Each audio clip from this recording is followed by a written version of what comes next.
الله محبوبا لمن مستا فخادا ختم القرآن تراو په فیضان مدینه مدرسه مدین کې چې کوم هغه منعقد شوی و د شپږو شپو نن هغه ختم وشو نه مې دنیا فخادا نه مې عقبا فخادا اے د الله محبوبا لمن مستا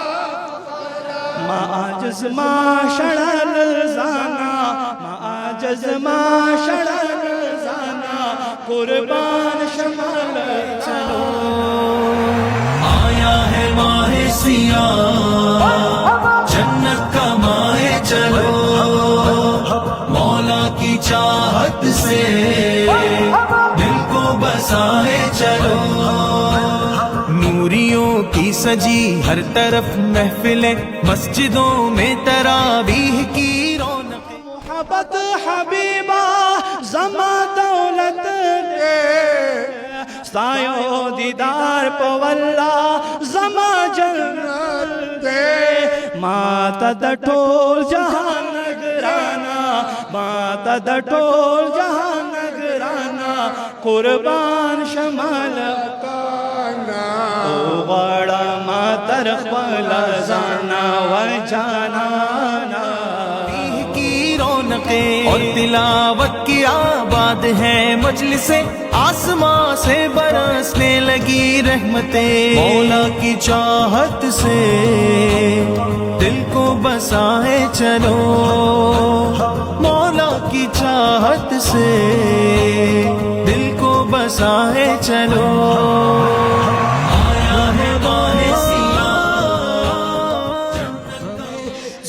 سے قرآن کی خطاب یو بل بہتر لری یا رسول اللہ پولا چسپن بشر لری یا رسول الله پولا چسپن بشر لري بسم الله الحمدلله یو لوی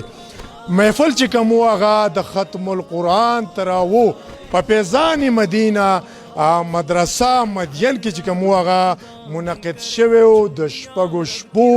لوی تعداد کې چې کوم دي مسلمانان د مختلفو علاقو د لرې لرې سیمو نه راغلي ول او د الف لام نه مولانا صاحب دغه د تراو چې کوم ختم القرآن هغه شروع کړی و په وناس باندې نن هغه ختم وشو چې ورته مسلمانان ډیر زیات خوشاله ول او دی وویل چې د رمضان المبارک په دې لویه میاشت کې چې کوم دلته کې په تسلسل سره د ختم القرآن د تراو دا ترتیب روان دی الحمدلله ماشاءالله ډیر ښکلی ترتیب دی او ځوانانو په خصوصي توګه په دې کې ډېر لویه برخه اخیستې وه ډېر مبارک شي تاسو ته او دا لوی کلام دیر سپارې چې هغه تاسو د مسلمانانو ته واورو هغې تاسو ته ولاړو څومره دې داړه مفتي صاحب نن خوشحاله دی خیر مبارک الله دې تاسو ته بدلی درکړي خان اکبر صاحب تاسو راغئ مونږ دا پروګرام چې دی تاسو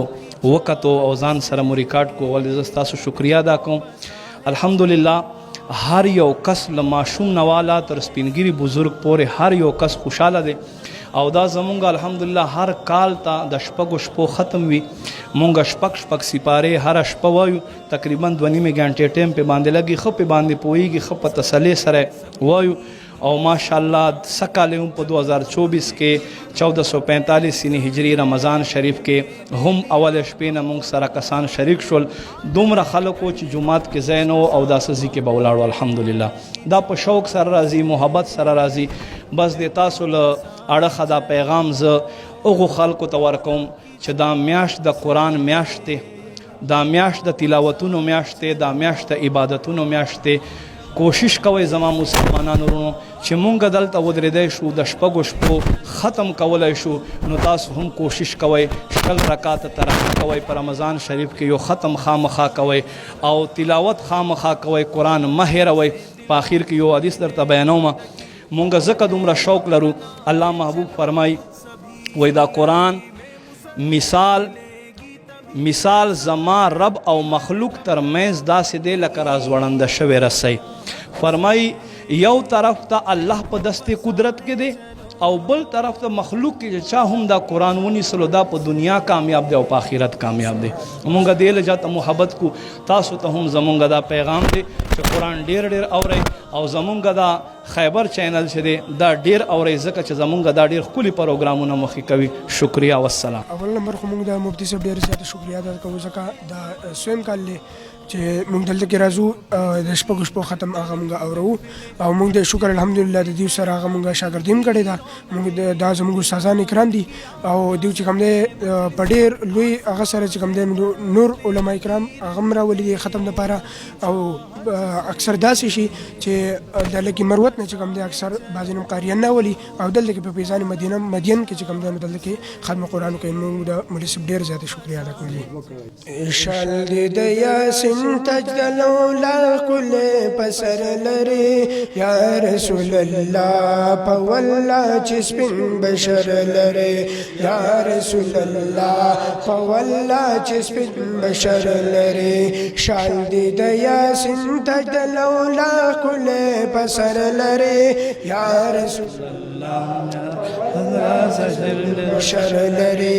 یا رسول الله په والله چې سپین بشر لري. ستا د محبت دریاب ته چا چې وردنګلی دي سیری د جنت ورلا پتی دنیا راغلی دي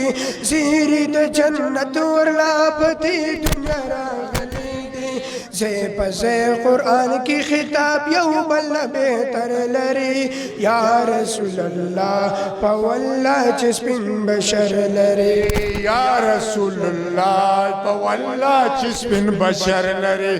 یا رسول الله په والله چې سپین بشر لري. ډېره مهرباني زبردست ښکلی محفل چې کوم و هغه منعقد شوی و ډېر ډېر مبارک شي ستاسو په خصوصي توګه ځکه چې دا ډېره قرباني هم ستاسو ده ستاسو د خاندان ده. څومره نن خوشحاله یې ډېر زیات خوند ما دې پروګرامونه داسې ورکړو چې دې کې به دا کارونه کېږي دا پروګرامونه به کېږي اعظم د عزت والجماعت پروګرامونه به کېږي ځکه چې دا نور دې کوم دا خبره ورکړه شوې ده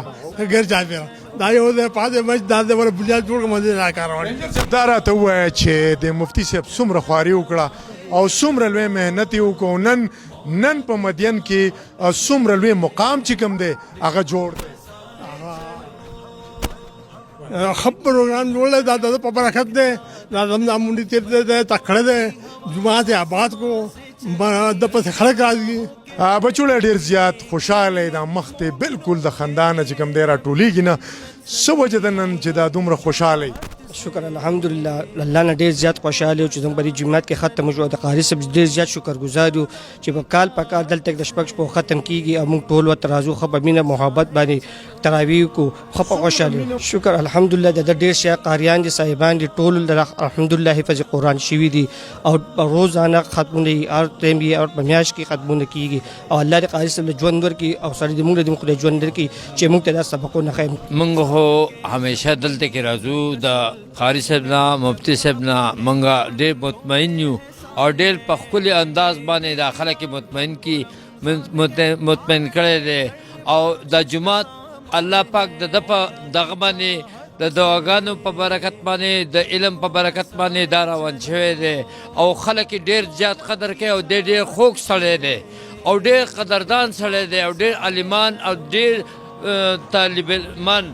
د دونه علم اصلي او بهر ځي او ډېر خلک مشران ولا راځي. الله دې دله نور هم عمر ورکړي او ډېر زیات تکلیفات پرې راغلي هغه مصیبتونه د خدای پاک په امان کې نو او سره د مونږ د ټولو او الله پاک دې دا جومات چې دی د ده په برکت باندې نور هم مخکې بوځي. په ښکلي اواز باندې ختم القرآن شو ډېر ښکلی په طریقه باندې ډېر په خشان باندې او ډېر د قرآن شریف چې کوم اصول د قاریانو صاحبانو په هغې باندې ختم القرآن د تراویح چې کوم هغه په فیضان مدینه کې نن سر ته ورسید. ښکلی تقریب پکې منعقد شو. مقصد د علما کرامو او د مفتی طارق امین عطاري صاحب و چې یاره زمونږ څومره پورې دلته مقتدیان دي او راغلي ختم القرآن له خلک دي چې هغوی ته هم دا پیغام ورسي چې یاره دلته په ډېر ښکلي طریقه باندې د شپږو شپو چې کوم هغه لوی د الله د کلام چې کوم هغه ختم القرآن په تراو کې وشو او زه به تاسو ته دا ووایم چې ډېر ښکلي بیانونه وشو د روژې په حواله باندې ښکلې نعتخواني وشوه د سرور کائنات حضرت محمد صلی الله علیه وسلم په شان باندې خبرې وشوې هغه ته د عقیدت پرځونې وړاندې شوې یقینا داسې علما کرام داسې مفتیان صاحبان داسې مشران داسې خلک د دین ستنې دي او الله تعالی دې د دوی په عمرونو کې برکتونه ولګوي چې زمونږ د دین دا فریضه چې څومره کفار زمونږ د ماتولو زمونږ د خرابولو زمونږ دین ته د نقصان رسولو هڅې کوي چې هغه سوچونه هغه فکرونه په خاورو کې میلاویږي او الله دې په راروانه روژه کې هم په داسې ښکلي محفل کې مونږ د دیو سره چې کوم دی په امامت کې او د دیو په مقتدي په حیثیت باندې چې کوم دی مونږ وساتي